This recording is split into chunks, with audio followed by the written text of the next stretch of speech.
मैं रिचा जी को रिचा दीदी कह के बुलाता हूँ। मैं इनका बहुत बड़ा फैन हूँ। मैं आपको बता भी देता हूँ कि हमारी पहली मुलाकात कब हुई थी। हम लोग फ्लाइट में कहीं जा रहे थे, धर्म पाजी थे, एक दो और एक्ट्रेसेस थी और मैं भी बैठा हुआ था। सडनली रिचा शर्मा आई। मैं इनको एक गाने मतलब बहुत सालों से इनको फॉलो करता आ रहा हूँ और मैंने कहा हेलो, बड़ा खुश हो गए। कहती तो ये चली गई, जाके अपनी सीट पे बैठ गई। अच्छा, मुझे इतनी आग लगी, मैं कहा मैं इतना बड़ा फैन हूँ उनका, टीवी पे मैं भी आता हूँ, मैं भी पॉपुलर हूँ थोड़ा। जब मैं गया, मैं इनके पास गया गुस्से में, मैंने कहा आपको पता मैं आपका कितना बड़ा फैन हूँ, आप इतनी स्माइल दे के आ गई हैं। तो कहती इधर बैठ, तेरी भी मैं बहुत बड़ी फैन हूँ, बैठ जाए। जो तेरे साथ जो एक्ट्रेस बैठी ना वो नहीं मेरे को अच्छी लगती। मैंने नाम तो नहीं लिया। तो भाई बड़ी तेज मेमोरी, एटलीस्ट 4-5 साल हो गए इस बात को। बाकी सब इन्होंने सच बोला कि भाई ऐसे वैसे वैसे, लेकिन ये बात झूठ बोली कि मैंने ऐसे कर दिया वैसे कर दिया। ये काम इनके। मैं तो बहुत, इनसे ज्यादा मैं इनकी बड़ी फैन हूँ। So sweet. वेलकम दीदी, विराजमान हो जाइए। जोरदार तालियां रिचा जी के लिए। ओके, कितना वेट किया इस कुर्सी पे बैठने। तुमने भी सोचा था 4 साल से कि रिचा शर्मा तुम्हारे शो में आएगी? मैंने सोचा था, पर मेरे को ये नहीं सोचा आपको बुलाऊं कैसे। उसके बाद जब आपके साथ जान पहचान हो गई फिर तो मुझे पता था। और काफी बार ट्राई किया आपको, बहुत बार किया। आप कभी बाहर होती, अमेरिका होती, कभी कहीं हाँ, होती। अमेरिका तो तुम्हारे ही साथ होती है अक्सर। वो तो मैं तो एक बार गया, आप तो हर महीने चली जाती हैं। रिचा जी, आपकी आवाज इतनी बुलंद है ना, एक्चुअली मैं जब भी आपको सुनता हूँ रोंगटे खड़े हो जाते हैं। आजकल की मैं हीरोइन देखता हूँ 35-40 किलो की, मुझे लगता है आपकी आवाज वो सूट ही नहीं करेगी। ज्यादा सूट करेगी। नहीं, उसके नीचे दबके ना कहीं मर जाए। मैं ये सोचता हूँ आपकी आवाज इतनी बुलंद कैसे? क्या बचपन में तानपुरा खा लिया था आपने क्या? मैं इनको शेरनी सिंगर बोलता हूँ। शेरनी है ये, दहाड़ती हैं स्टेज पे। आप सबको बता दूं कि फिल्म बाबुल में बॉलीवुड का अब तक का सबसे लंबा गाना रिचा दी ने गाया है। 15 मिनट का गाना है वो। तो डायरेक्टर कट बोलना भूल गया था क्या, मतलब तो एक्चुअली मेरा भी दिल कर रहा था कि ये रुके ही ना, ये गाती रहे। हो सकता है उसके दिमाग में आया हो कि आप गाती जाओ, हम बीच में फिल्म डाल देंगे। तो वो 15 मिनट के गाने के पीछे क्या था? जब हम लोगों को बाबुल के लिए लेट आदेश श्रीवास्तव जी, मैंने उनके साथ बहुत काम किया। तो जब मैं उनके लिए गाने के लिए गई तो उनका एक तरीका था कि वो मुझे एक बार गाना समझा देते थे, उनका अपना पार्ट अदा करके वो बाहर चले जाते थे और बोलते थे कि Richa just feel the song, feel the situation, because it was a background score. मैं अपना बैठ के सीन समझ चुकी थी और मैं अपना गा रही थी। ऐसे गाते गाते 15-20 मिनट हो गए। जब मैंने आँख खोली थी, वहाँ आदेश जी बैठे हुए थे। मैं आँख खोला तो वो भी आँखें पानी भरे हुआ था और मेरी आंखों में पानी। तो एक माहौल, एक अलग एम्बियंस बन गई।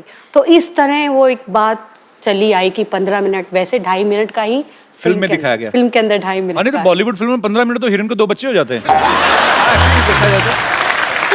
पर ये आपकी खासियत है, ये आपकी कला है। सलाम है उसको। Thank you.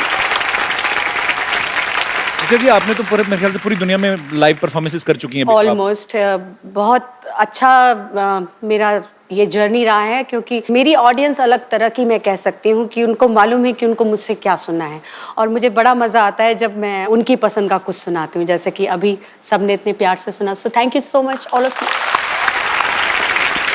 तो आपको अभी तक का बेस्ट मेमोरेबल कौन सा था जिसमें आपने मेरे साथ डुएट गाया था?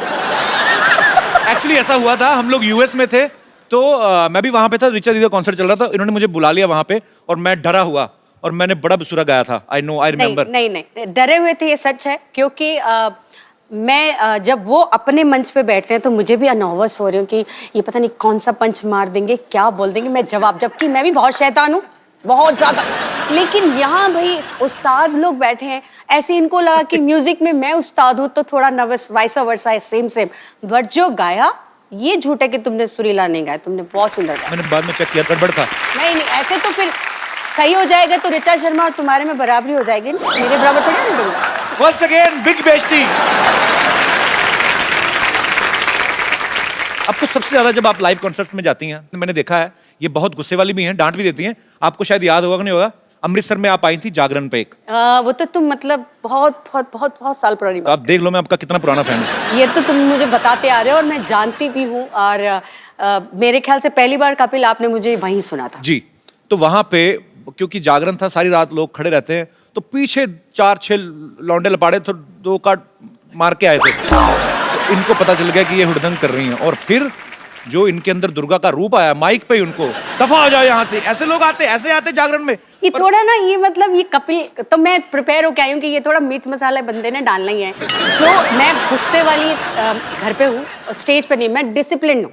नहीं, पर वो लोग गलत थे, बहुत आपने सही डांटा उनको। और हाँ। इतने मैंने यही कहा डांटा, मैंने ये थोड़ी कहा तलवार लेके शीश उड़ा दी उनके, सर उड़ा दी उनके, ऐसे थोड़ी ना कहा मैंने। पर वैसे जब आप लाइव कॉन्सर्ट में जाती हैं, हाँ। तो आपको सबसे ज्यादा कौन से गाने की डिमांड आती है? सजदा, जो कि एक अलग ही माहौल क्रिएट कर देता है, एक सुकून फीलिंग आती है। और वो मैंने भी एक वन टेक में किया था, तो मुझे भी उससे बड़ा लगाव है। तो आप इशारा तो मेरा समझ गई होंगी फिर। इतने सालों का रियाज है आपका, माँ सरस्वती की कृपा है आपके ऊपर। बिल्कुल। पर आपने वैसे गाना कितनी उम्र में शुरू कर दिया था?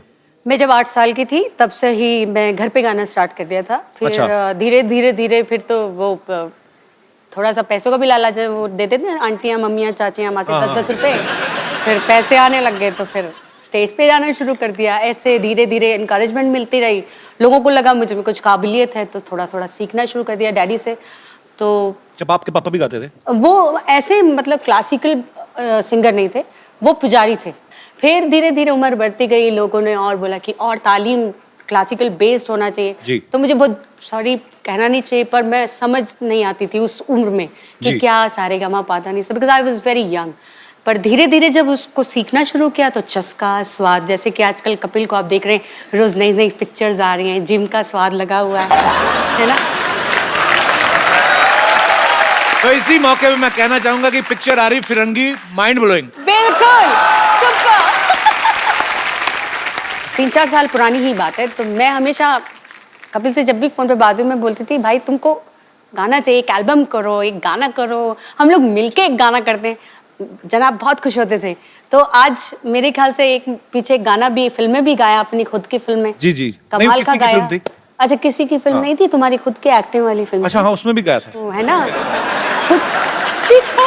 आजकल इतने ऑफर में भूल जाता हूँ। Oh my God! वैसे ये बात सही है, एक्टर्स ही गा रहे हैं तो बेचारे सिंगर्स तो आजकल। ये क्या बात है और क्या, कि आप मुझे ताना दे रही हैं? मैंने क्या किया है? तुम्हारे थ्रू कहीं और जा रहा है ये निशान। पर आजकल एक्चुअली ये ट्रेंड शुरू हो गया है। हाँ, बहुत बुरा है ना। सीधा सीधा मुंह पे भेजती, मैं नहीं गाऊंगा आगे से। नहीं, तुम थोड़ा बहुत ठीक गा लेते हो। आजकल तो एक सबसे बुरा लगता है ये जो ट्यूनर आ गए हैं, ये जो ट्यूनर लगा के किसी को भी सिंगर बनाए, ऐसे थोड़े होता है। ऐसे कोई भी यार गाय और ट्यूनर लगा के सुरीला बन, ऐसे थोड़े। अब मतलब तुम्हारे को बता रही हूँ, ऐसे थोड़ी होता है।